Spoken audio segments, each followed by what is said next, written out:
Her suitcase was already in the trunk before I even opened my eyes. I didn't wake up to a kiss goodbye. No forehead tap. No whispered "I love you." Just the distant sound of a car engine coughing to life and the slam of a door that somehow echoed louder than it should have in a one-story house. I stood there in the kitchen, 2 mugs in hand. Hers with cinnamon, oat milk, 2 sugars. Mine black, bitter, and now trembling in my grip.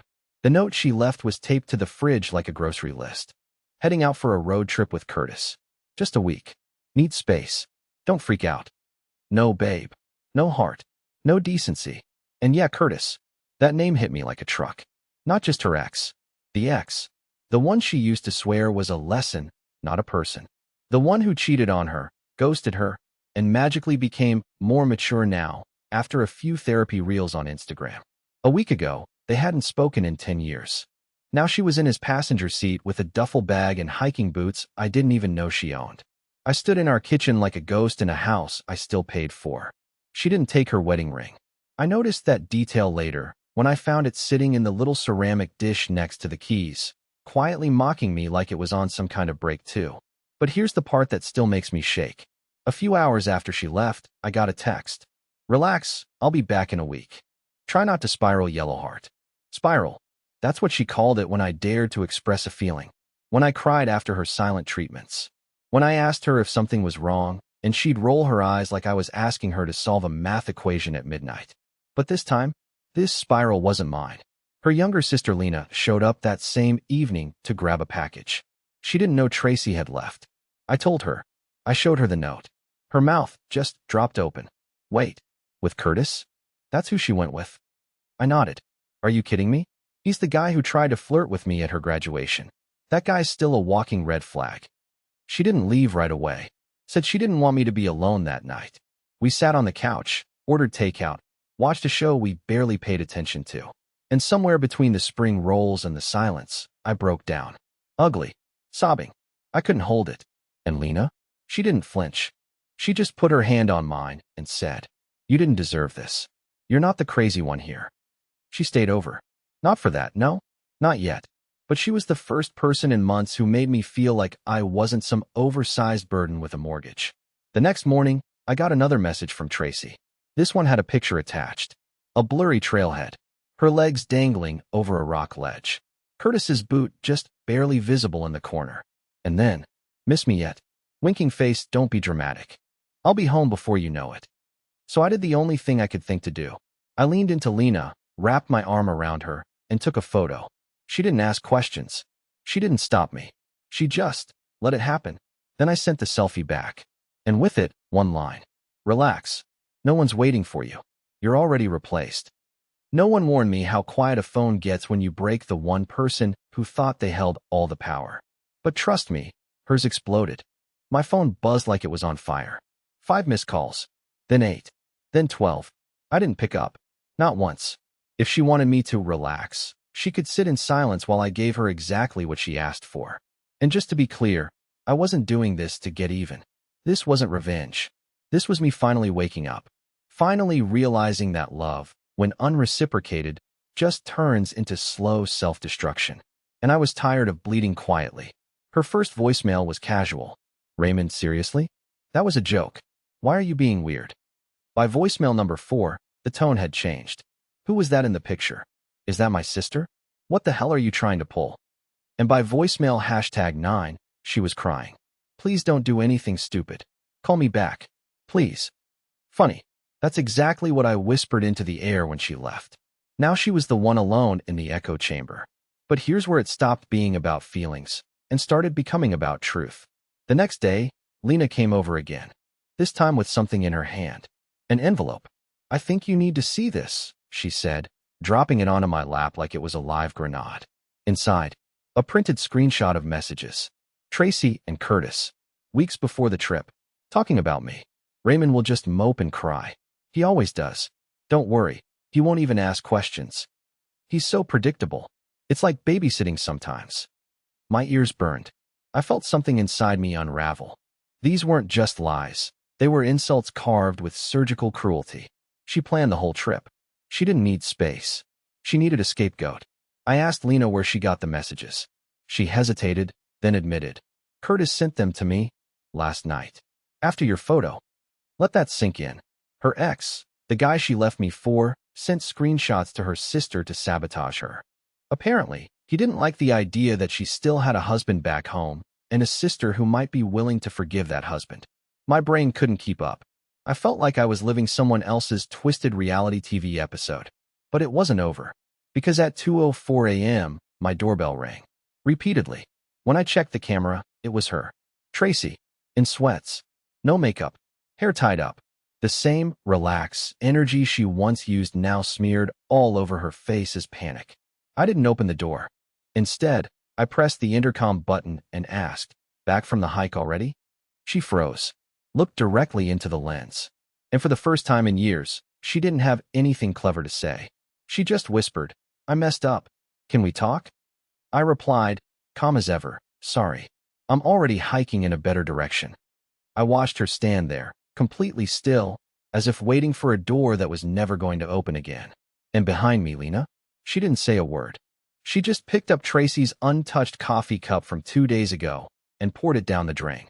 The next morning, I found her sitting in her car, just parked across the street, engine off, staring at our house like it had become unfamiliar. Or maybe she was waiting for me to cave first, to open the door, to let her spin the narrative one more time like she always had. But I didn't. I made coffee for one. I fed the cat. I played music loud enough to be heard through the windows. And I lived. Without her. By 10:17 a.m., I got the knock. Not the doorbell. She knew better. That knock was soft, like she was scared the house might reject her before I even could. I opened the door halfway, just enough to see her, standing there in her college hoodie, eyes bloodshot, mascara smudged from what I hoped were sleepless nights, and not some emotional goodbye with Curtis. She opened with the weakest possible phrase, "We need to talk." I said nothing, just stood there. She started explaining, rambling really, how it wasn't what it looked like, how they barely talked during the trip, how he changed, but not in the way she thought. She told me they argued most of the time. She said Curtis had used her, that he didn't respect her, that he mocked our marriage, that he laughed at her for even considering going back to me. And that's when I stopped her. I asked, "Are you here because you regret what you did, or because he rejected you?" She blinked. Hard. That's the kind of question you can't spin. Her lips parted, then closed. That pause told me everything. The silence was a confession louder than any tears she could have squeezed out. And then, like clockwork, she tried the guilt angle. "You and Lena, how could you? She's my sister." I smiled, not out of pride, but because it was finally so clear. The woman who left me to hike with her ex was now morally outraged that I found comfort in someone who didn't lie to my face. I asked her, "Was that your line in the sand? Family betrayal? Because I've got a few texts from you and Curtis that say otherwise." Her face turned white. "Yeah, I printed them. Every smug little message Curtis sent her. Every plan they made behind my back. Every cruel thing she typed about me, thinking I'd never see it. And I handed them to her. Quietly, calmly, the way she had handed me that note on the fridge. She didn't read them right away. She just stared down at the folder like it was radioactive. Then she looked up at me with these hollow, trembling eyes and said, "I didn't know he'd show those to Lena." That's what she was worried about. Not that she said those things. Not that she did them. Just that someone found out. She wasn't sorry. She was caught. I told her she could come in and grab whatever she needed. That her things were in the guest room now. That her key didn't work anymore. She walked past me like a stranger. Like someone visiting a hotel they had once stayed in, but no longer recognized. She didn't even ask if I was serious. Maybe she knew she didn't deserve the answer. And as she gathered her things, I watched her pause at the framed photo of us in Denver. Our 3rd anniversary. She reached for it, then stopped. Like even she knew she wasn't in that picture anymore. When she left, she didn't slam the door. She closed it gently, like someone sneaking out of a life they ruined. And I stood in the hallway, coffee in hand, heart still bruised, but breathing easier than I had in months. 3 days passed. No more texts. No more voicemails. No middle-of-the-night panic calls. Just silence. And honestly, I thought that was it. I thought she'd crawl back into her circle of fake self-care and curated victimhood, cry into her Instagram stories, and rewrite the story so she could still be the hero. But then something happened that flipped everything upside down. Something I didn't see coming at all. Lena called me while I was at work. Her voice was sharp, cold. She didn't say hello, just this. Did you give her your social security info? Like ever? I froze. What? No. I mean, maybe for taxes, joint stuff. Why? She took a breath that didn't sound good. Because there's a new credit card opened in your name. $7,300 limit. And it was maxed out yesterday. Want to guess who signed for it? My heart dropped. I left work early. Got home and tore through our files. Found the card statements. The name. The signature. All of it tied to me. And the purchases? Designer bags. Spa weekends. Flights. One to Vegas. One to Phoenix. All booked after she came home, crying and full of regret. I was shaking, not out of rage, but out of something worse. Out of the realization that this wasn't just betrayal of the heart anymore. This was warfare. I texted her one sentence. Return everything. You have 24 hours. She didn't reply. So I called the credit company, filed a fraud claim, canceled the card, froze my credit, and called a lawyer. Yes, I know that sounds dramatic. But you know what's dramatic? Coming home to find your wife gone with another man, then realizing she's using your name to live like she's on Real Housewives. That night, Lena showed up again, visibly pissed. She threw her keys on the table and said, "She's unraveling." I saw her. She's not okay. I didn't respond. I was past okay and not okay. I was done. Then Lena sat down and dropped a flash drive on the table. She left her iPad unlocked at Mom's. I took what I could. Inside that drive, screenshots, voice memos, even a video. She had recorded herself laughing with Curtis about how easily Raymond would break if pushed hard enough. They joked about how I'd probably forgive everything if she just cried the right way. She said, and I quote, "If this goes wrong, I'll just say he was controlling and paranoid. He always seemed too sensitive anyway. People will believe that." I felt like throwing up. This wasn't just a betrayal. This was calculated character assassination. She hadn't just hurt me. She was planning to turn the world against me, in case things didn't work out with her backup plan. But I had something she didn't expect. The truth. Evidence. Her words. Her face. Her voice. And a sister who wasn't playing along with her game. The next day, she came back. Not to apologize. Not to beg. But to argue. "You embarrassed me," she snapped the moment I opened the door. "You made me look insane." I didn't flinch. "You are insane. But I didn't make you that way." She tried to step inside. I blocked the doorway. "You used my name to open accounts. You tried to wreck my credit. You tried to smear me before I even reacted. And worst of all, you thought I'd still be here when the dust settled." Her eyes flickered. "Raymond, please. We can fix this. Just not like this. Not with her involved." Oh, there it was again. Lena. The only part of the story that seemed to actually bother her. I said nothing. Just handed her an envelope. Inside, a restraining order. Emergency financial protections. The works. You have 20 minutes to take whatever's left in the guest room. After that, this house isn't yours anymore. She didn't cry this time. She didn't yell. She just looked around one last time and whispered, "You were supposed to be the one person who wouldn't hurt me." And I looked her dead in the eye and said, "Funny. That's exactly what I said about you." 2 weeks passed. Peacefully, almost eerily so. The house felt lighter. The walls stopped echoing with old arguments.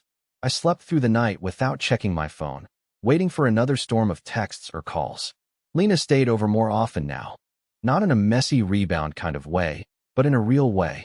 In a way that reminded me what it felt like to laugh at the dinner table again, to hear someone say thank you and mean it. For the first time in years, I remembered who I was before I turned into Tracy's emotional punching bag. But just when I started to breathe again, the mail arrived. A single, thick envelope. No return address. My name written in her handwriting. That sharp, pointed R she used when she was pretending to be elegant. Inside, photos. Printed, glossy, full-color photos of me and Lena.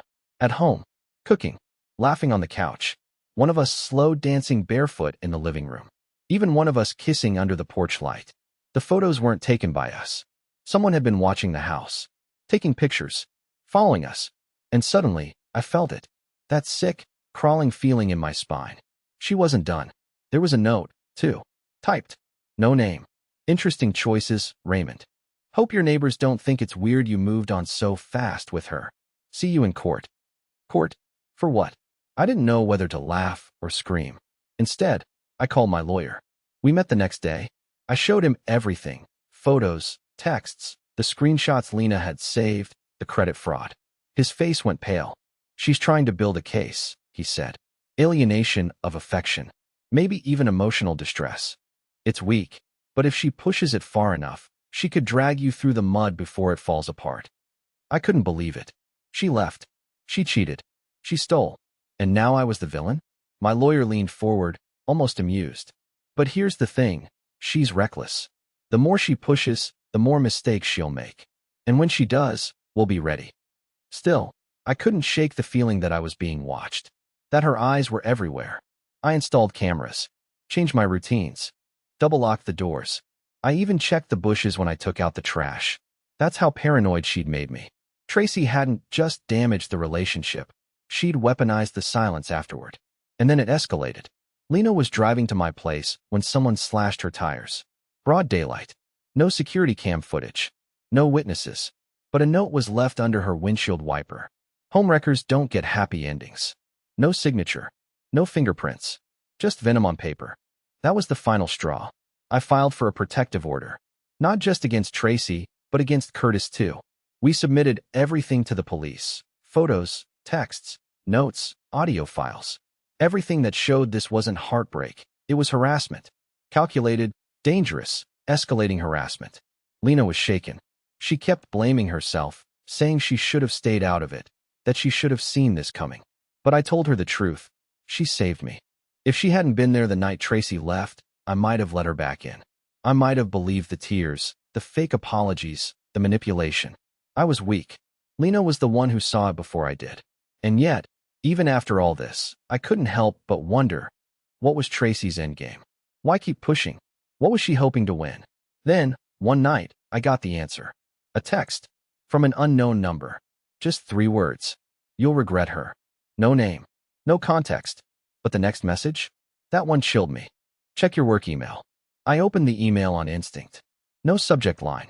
Just a message sitting in my inbox, flagged as high importance. It was from HR. That's when my stomach flipped. No one ever wants to get a surprise email from HR. Not unless it comes with a promotion, and this definitely wasn't that. The message was brief and cold. We've received an anonymous complaint regarding inappropriate conduct outside of the workplace that may reflect negatively on the company. We are obligated to investigate. You will be placed on paid administrative leave pending review. Attached to the email? A PDF. I opened it, and my heart sank. It was a typed report, supposedly from a concerned member of the public, claiming I had engaged in a romantic entanglement with a younger family member of my estranged spouse, and suggesting that it had begun while still married, raising ethical and moral concerns about my character. Lena. They were talking about Lena. The word family member was underlined. So were phrases like moral instability and unprofessional behavior in a public setting. There were even screenshots of us together. Again, not taken by us. More of those creepy, long-lens photos. Us at the farmer's market, Lena sitting on my lap during an outdoor concert. Me kissing her forehead on the porch. Every moment twisted into ammunition. It wasn't enough to humiliate me at home. Now Tracy wanted to smear me professionally, ruin my name, paint me as some immoral man-child who couldn't keep his boundaries straight. She knew exactly where to strike. Not just where it hurt, but where I'd worked the hardest to build something real. I called Lena. She didn't even sound surprised.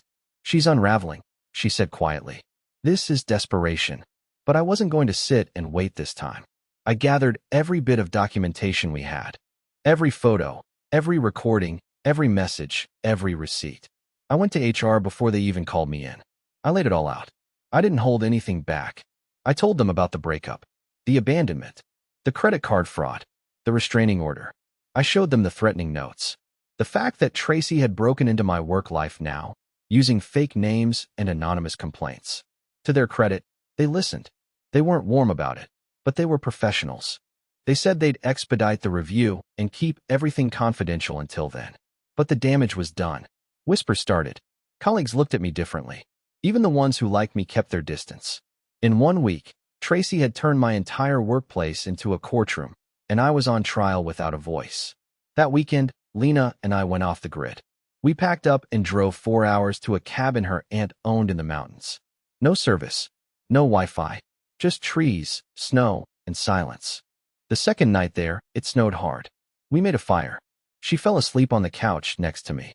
For the first time in months, I felt something I hadn't dared to feel: peace. Until I stepped outside for fresh air and noticed the tire tracks. Someone had driven up the long gravel road to the cabin, stopped, then turned around. No knock, no headlights, just tracks in the snow that weren't there earlier. Someone had followed us, found us, watched us. I walked back inside slowly and locked the door behind me. I didn't tell Lena, not yet, because suddenly, this wasn't about getting even anymore. This was obsession. I barely slept that night. The fire crackled, Lena breathed softly beside me, and my mind kept replaying those tire tracks outside. We were 4 hours away from the city, with no cell reception and only one road in or out. No one knew we were here, except Tracy. She was the only person with both motive and memory. We talked about this cabin once, years ago. It had been a fantasy getaway spot we never actually used together. But she remembered, and she found us. The next morning, I went out before Lena woke up and brushed away the tracks. Something about seeing them felt like a violation. I needed to erase it. But even as I did, I knew it didn't matter. She wanted us to see them. This wasn't a threat. It was a calling card. Back in the city, the investigation at work had taken a turn. My lawyer called while I was driving back. "They've cleared you," he said. But here's the kicker. They traced the IP address from the complaint. Guess who it leads to? I didn't even need him to say it. Tracy had filed the complaint from her home Wi-Fi. She didn't even try to hide it. That's how confident she was that I wouldn't fight back. That's how deep into her delusion she'd sunk, believing she was untouchable, believing no one would challenge her version of the story. But I had proof, and now I had leverage. My lawyer drafted a cease and desist that was so sharp it could have drawn blood. We attached everything: her fake reports, her harassment, the stalking. It was enough that if she didn't back off, we'd file charges. Not civil, criminal. I sent it to her personally. No lawyer buffer.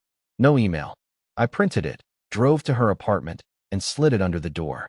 And for the first time since all this began, the calls stopped. No more voicemails.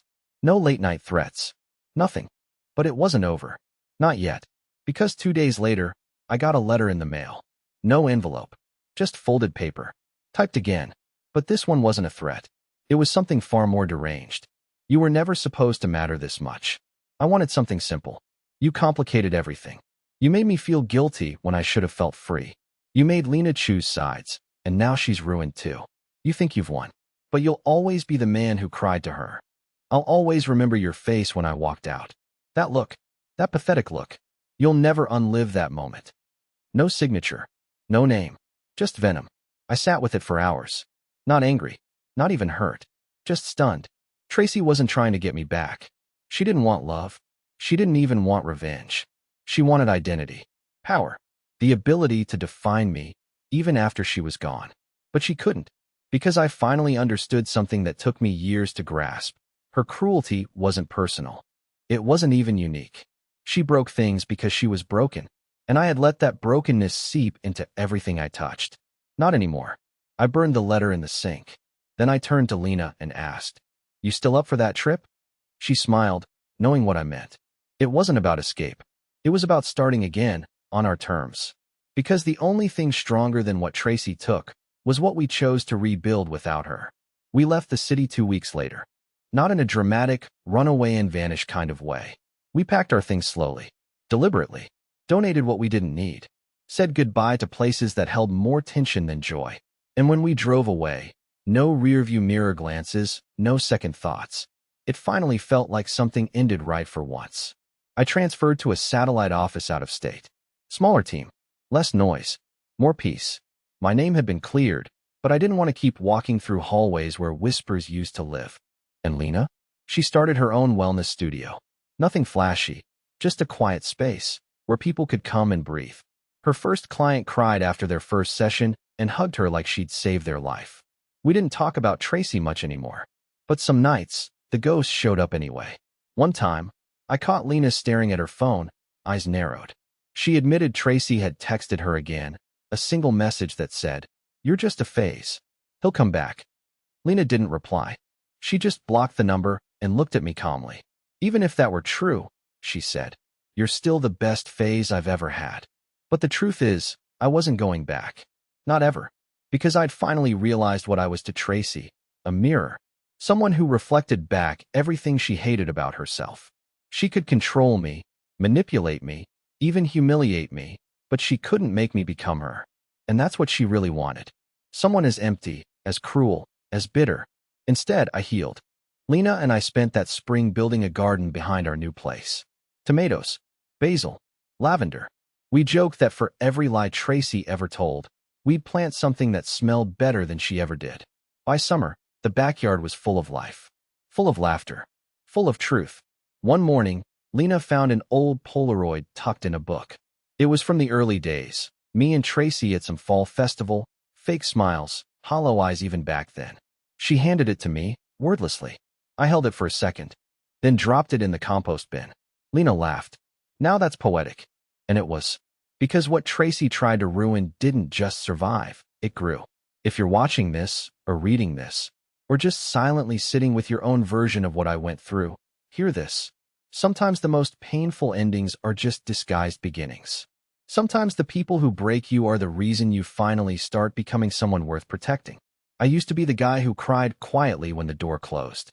Now I'm the guy who plants something beautiful where the ashes fell. And I wouldn't trade that peace, not even for a second chance at the past.